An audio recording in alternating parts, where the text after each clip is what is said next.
आदरणीय अध्यक्ष जी, आजकल कांग्रेस के जो लोग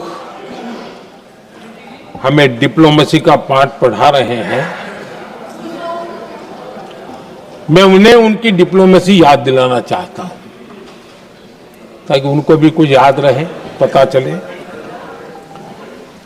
26/11 जैसे भयंकर हमले के बाद बहुत बड़ा आतंकी हमला था। कांग्रेस का पाकिस्तान से प्रेम नहीं रुका। इतनी बड़ी घटना 26/11 की हुई थी। विदेशी दबाव में हमले के कुछ हफ्तों के भीतर ही कांग्रेस सरकार ने पाकिस्तान से बातचीत शुरू कर दी।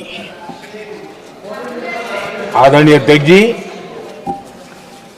कांग्रेस सरकार ने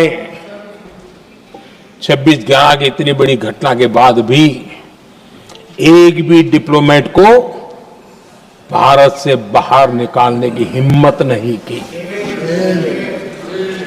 छोड़ो, इधर एक वीजा तक कैंसिल नहीं किया, एक वीजा तक कैंसिल नहीं कर पाए थे। देश पर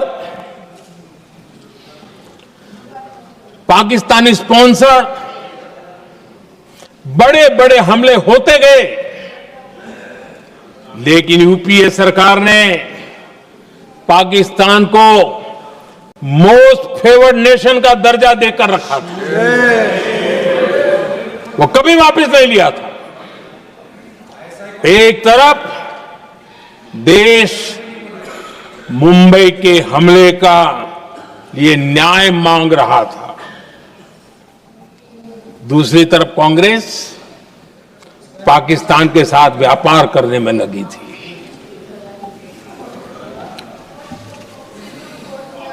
पाकिस्तान वहां से खून की होली खेलने वाले आतंकियों को भेजते रहे और कांग्रेस यहां अमन की आश के मुशायरे किया करती थी। मुशायरे होते थे।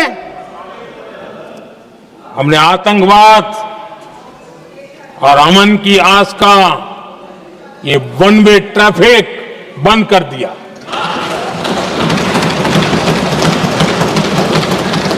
हमने पाकिस्तान का MFN का दर्जा रद्द किया, वीजा बंद किया।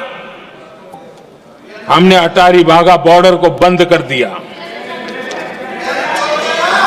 आदरणीय अध्यक्ष जी,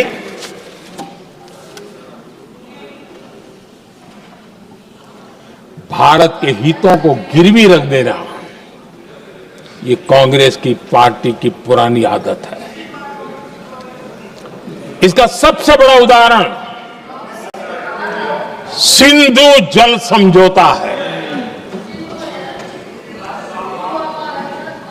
सिंधु जल समझौता किसने किया?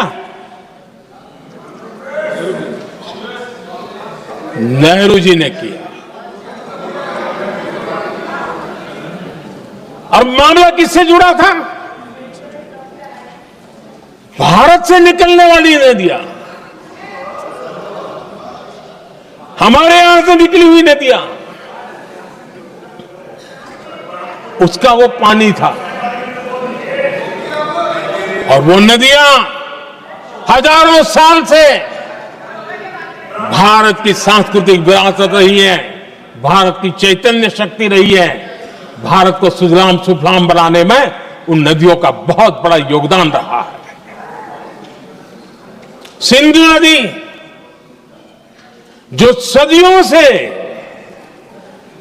भारत की पहचान हुआ करती थी, उसी से भारत जाना जाता था। लेकिन नेहरू जी और कांग्रेस ने सिंधु और झेलम जैसी नदियों पर विवाद के लिए पंचायत किसको दी? वर्ल्ड बैंक को दी।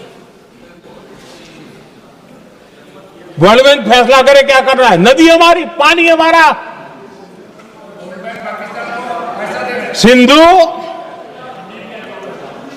सिंधु जल समझौता सीधा सीधा भारत की अस्मिता और भारत के स्वाभिमान के साथ किया गया बहुत बड़ा धोखा था।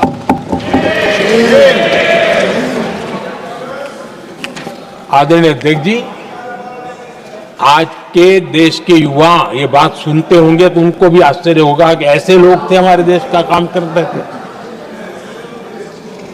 नेहरू जी ने इस ट्रीटी करी और क्या किया, ये जो पानी था, जो नदियां थी, जो भारत से निकल रही थी, उन्होंने 80% पानी पाकिस्तान को देने के लिए वो राजी हो गए। और इतना बड़ा हिंदुस्तान, उसको सिर्फ 20% पानी। कोई मुझे समझाए भाई ये कौन सी बुद्धिमानी थी, कौन सा देश हित था, कौन सी डिप्लोमेसी थी, क्या हालत करके बना के रखा था आप लोगों ने। इतनी बड़ी आबादी वाला हमारा देश, हमारे यहां से निकलती हुई ये नदियां,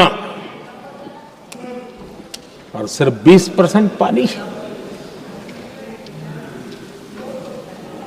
और 80% पानी उन्होंने उसको दिया जो देश खुलेआम भारत को अपना दुश्मन करार कर देता रहा है, दुश्मन कहता रहा। और ये पानी पर किसका हक था? हमारे देश के किसानों का, हमारे देश के नागरिकों का, हमारा पंजाब, हमारा जम्मू कश्मीर, देश के एक बहुत बड़े हिस्से को इन्होंने पानी के संकट में धकेल दिया इस एक कारण से। और राज्यों के भीतर भी पानी के लेकर के आपस में संघर्ष पैदा हुई है, प्रतिस्पर्धा पैदा हुई, और उनका जिस पर हक था उस पर पाकिस्तान मौज करता रहा। और ये दुनिया में अपनी डिप्लोमेसी के पाठ पढ़ाते रहते हैं। आदरणीय अध्यक्ष जी, अगर ये ट्रीटी न होती तो पश्चिमी नदियों पर कई बड़ी परियोजनाएं बनती। पंजाब, हरियाणा, राजस्थान और दिल्ली, वहां के किसानों को भरपूर पानी मिलता, पीने के पानी की कोई समस्या नहीं रहती। औद्योगिक प्रगति के लिए भारत बिजली बना पाता।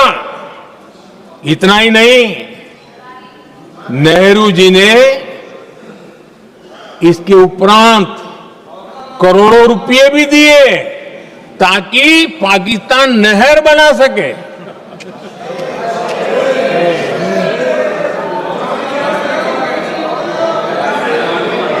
आदरणीय अध्यक्ष जी, इससे भी बड़ी बात, देश चौंक जाएगा।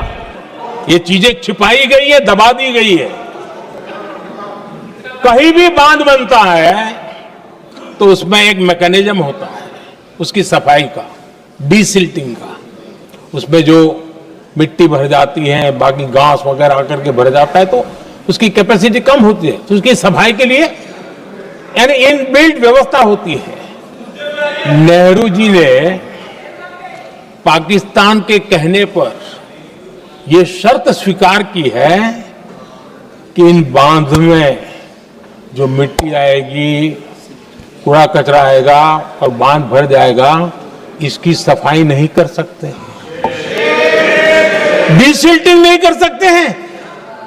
बांध हमारे यहां, पानी हमारा, लेकिन निर्णय पाकिस्तान का कि आप डिसिल्टिंग नहीं कर सकते। इतना ही नहीं, जब इस बार मैं डिटेल में गया तो एक बांध तो ऐसा है कि जहां ये डिसिल्टिंग के लिए जो गेट होता है ना, उसको वेल्डिंग कर दिया गया है ताकि कोई गलती से भी खोल करके मिट्टी को निकाल ना दे।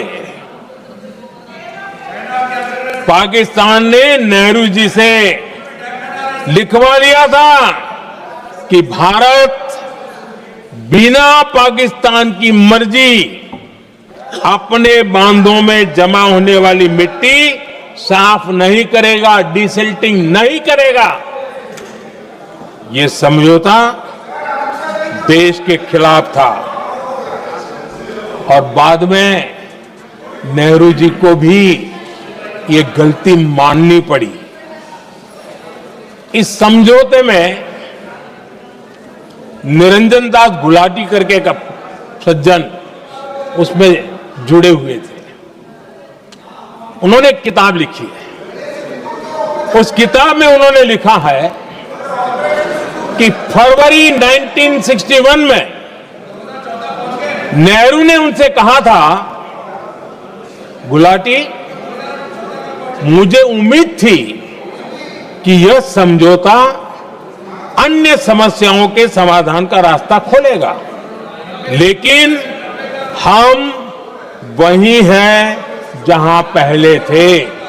ये नेहरू जी ने कहा। नेहरू जी केवल तत्कालिक प्रभाव देख पा रहे थे, इसलिए उन्होंने कहा कि हम वहीं के वहीं हैं। लेकिन सच्चाई ये कि इस एग्रीमेंट के कारण देश बहुत पिछड़ गया, देश बहुत पीछे चल गया और देश का बहुत नुकसान हुआ। हमारे किसानों को नुकसान हुआ, हमारी खेती को नुकसान हुआ। और नेहरू जी उस डिप्लोमेसी को जानते थे जिसमें किसान का कोई वजूद ही नहीं था। यह हाल करके रखा था उन्होंने। आदरणीय अध्यक्ष जी, पाकिस्तान आगे दशकों तक भारत के साथ युद्ध और छद्म युद्ध, प्रॉक्सी वॉर करता ही रहा। लेकिन कांग्रेस की सरकारों ने बाद में भी सिंधु जल समझौते की तरफ देखा तक नहीं, नेहरू जी की गलती को सुधारा तक नहीं। आदरणीय अध्यक्ष जी, लेकिन अब भारत ने पुरानी गलती को सुधारा है, ठोस निर्णय लिया है। भारत ने नेहरू जी द्वारा किए गई बहुत बड़ी ब्लंडर, सिंधु जल समझौते को देश हित में, किसानों के हित में एबेंस में रख दिया है। देश का अहित करने वाला ये समझौता अब इस रूप में आगे नहीं चल सकता। भारत ने तय कर दिया है, खून और पानी साथ साथ नहीं बह सकते।